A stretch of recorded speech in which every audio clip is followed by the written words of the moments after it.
We all have fears. Some fear spiders, some fear the dark. Me? I fear the places where darkness lives, the places where whispers cling to the walls and shadows dance with unseen partners. I took a trip once, a dare, to a house in Shiraz. They called it cursed.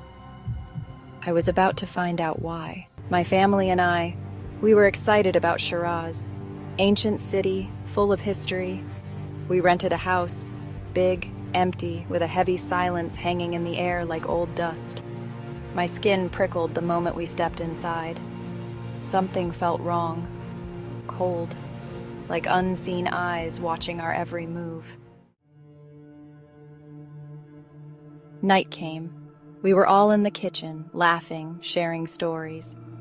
Then it happened. The faucet, it turned on by itself, water gushing out like a scream. Lights flickered, plunging us into darkness. My heart pounded against my ribs. Fear, cold and sharp, cut through the laughter. That night, I woke up burning with fever. My head throbbed, shadows twisting in the corners of my vision. My grandmother, her face etched with worry, sat beside me. She prayed, her voice a low hum against the darkness. Her words were meant to protect, to banish whatever evil had sunk its claws into me. But the fear remained. My 4-year-old cousin, Reza, he started seeing things. Shadows, he would whisper, his eyes wide with terror. Then he got sick. The same fever, the same terror in his eyes. He would point at the shadows, his tiny voice hoarse with fear. They are talking to me. We left Shiraz the next morning, packed our bags, fled that house of shadows. We thought it was over. We were wrong. Back home, things weren't right. Nightmares plagued us. Shadows flickered at the edge of our vision. The feeling of being watched never left. We had brought something back from Shiraz, something dark and cold. Years passed. The fear, though, it stayed. A constant whisper in the back of my mind, the memory of that house in Shiraz, the shadows, the fear in Reza's eyes. It never faded. How could it? Some things once seen can never be unseen. I sought answers. I found a spiritual healer, a man who looked into the darkness.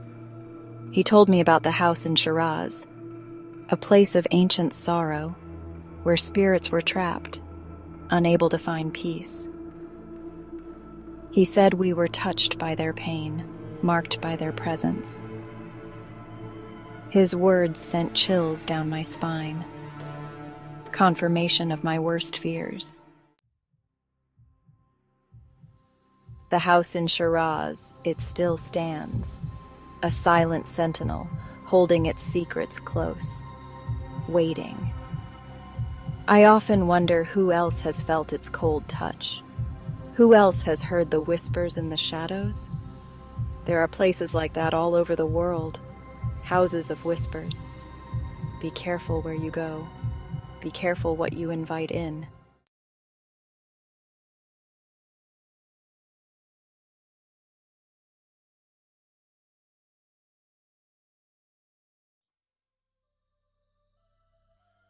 Hi, my name is Sarah. I'm just an ordinary 16-year-old girl living in a small town. Tonight, something really scary happened. It was unlike anything I've ever experienced before. I'm still shaken up about it. It all started like any other night, a night that seemed so normal and uneventful.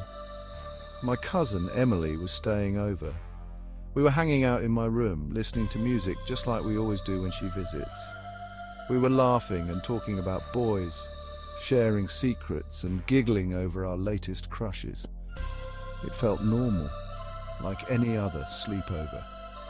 We had no idea what was about to happen. Emily was showing me her new earrings, a pair she had just bought that day.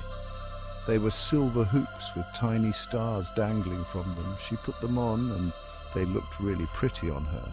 The stars sparkled under the light, making them look almost magical.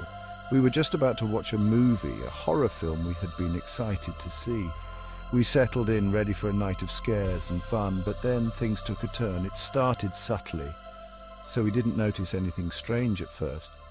The atmosphere in the room felt different. It felt colder, like someone had opened a window, but all the windows were closed.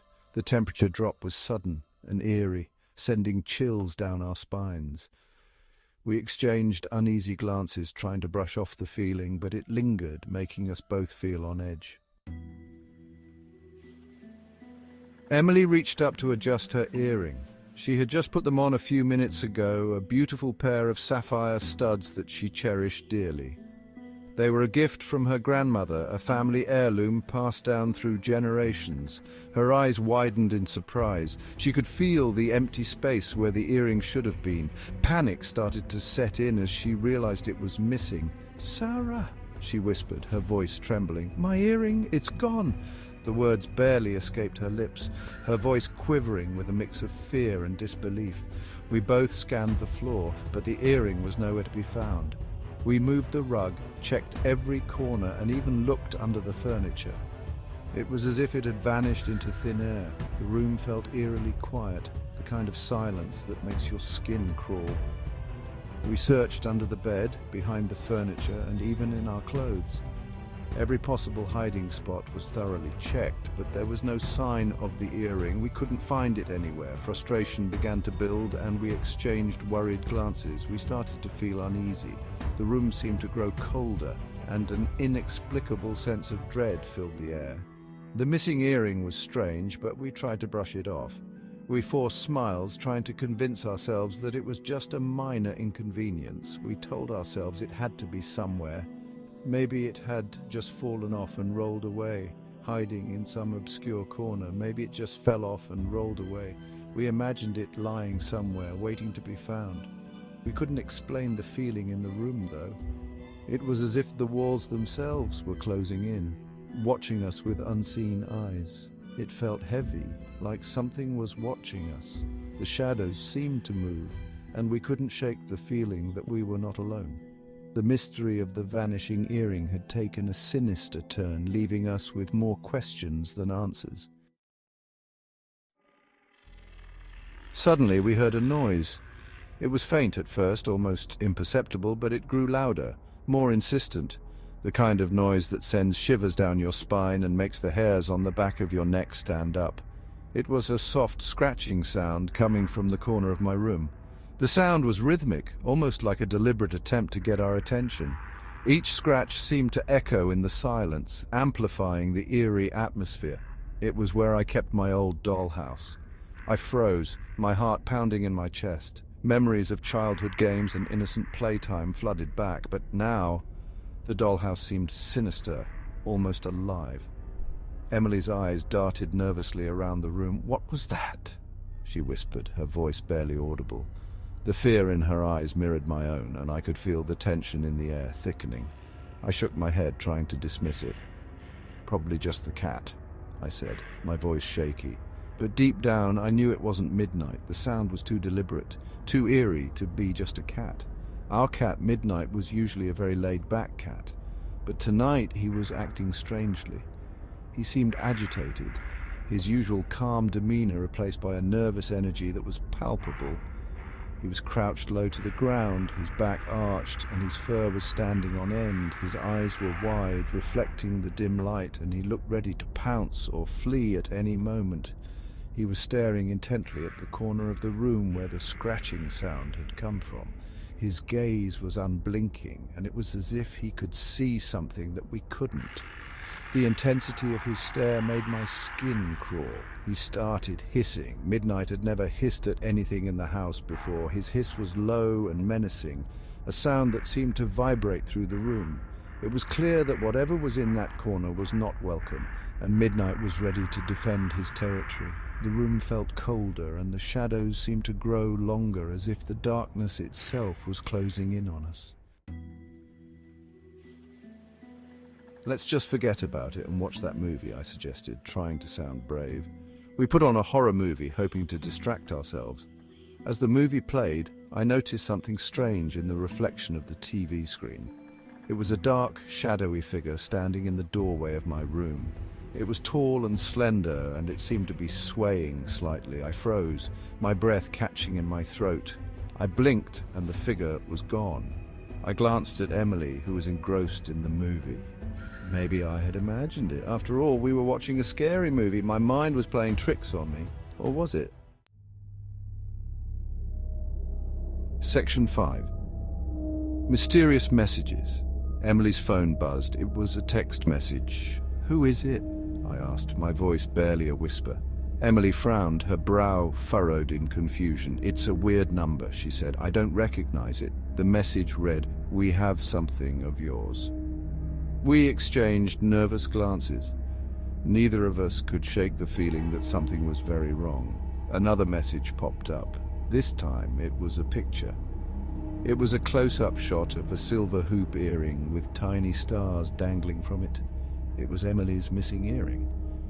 We were both terrified. Who was sending these messages, and how did they get Emily's earring? Section 6. Fear's grip tightens. Our hearts pounded in our chests. We huddled together on the bed, clutching each other for comfort. The messages kept coming, each one more cryptic and menacing than the last. "We're watching you. You can't hide." We didn't know what to do or who to turn to. We were trapped in a nightmare. The air in the room grew heavy, charged with a palpable sense of dread. We could feel our fear spiraling, threatening to consume us. Something was terribly wrong. We were no longer just dealing with a missing earring. There was something sinister at play. We were in danger. Section 7. The shadow in the mirror. I glanced at my vanity mirror across the room. My blood ran cold. Standing behind me, reflected in the mirror, was the same shadowy figure I had seen in the TV screen. It was closer now, its form clearer, more defined. I could make out its long, sharp fingers and the malevolent glint in its eyes. Emily screamed. She had seen it too. The figure lunged towards us, its hand outstretched, its fingers reaching for our throats. I squeezed my eyes shut, bracing myself for the worst, but the attack never came. Section 8. The cat's warning. I slowly opened my eyes. The shadow was gone. Midnight, our cat, was standing on the bed in front of us, hissing and spitting at the mirror. He was like a fierce protector, shielding us from an unseen enemy. He had scratched the mirror with his claws, leaving deep gouges in the glass. We were both speechless, our eyes wide with terror and disbelief. What had just happened? Had our cat just saved us from that thing in the mirror? We hugged Midnight tightly, grateful for his protection. He had always been our furry companion, but now he was our hero. Section 9. Trapped in terror. We knew we couldn't stay in my room. We couldn't stay in the house. We grabbed our phones and ran out into the night. We ran until we couldn't run anymore. We ended up at the local park, huddled together on a bench, our bodies trembling with fear and exhaustion. The messages had stopped. The shadow was gone, but the fear remained. We didn't know what it was, what it wanted, or why it was tormenting us. All we knew was that it was real, and it was terrifying. Section 10. An unsettling end. We're back home now. Emily's parents came and picked her up. We told them what happened, but they didn't believe us. They think we were just imagining things, but I know what I saw. I know what we both experienced. The earring is still missing, and the shadow, I can still feel it watching us, lurking in the shadows, waiting for the right moment to strike again. I don't know what to do. I don't know how to make it stop. I'm scared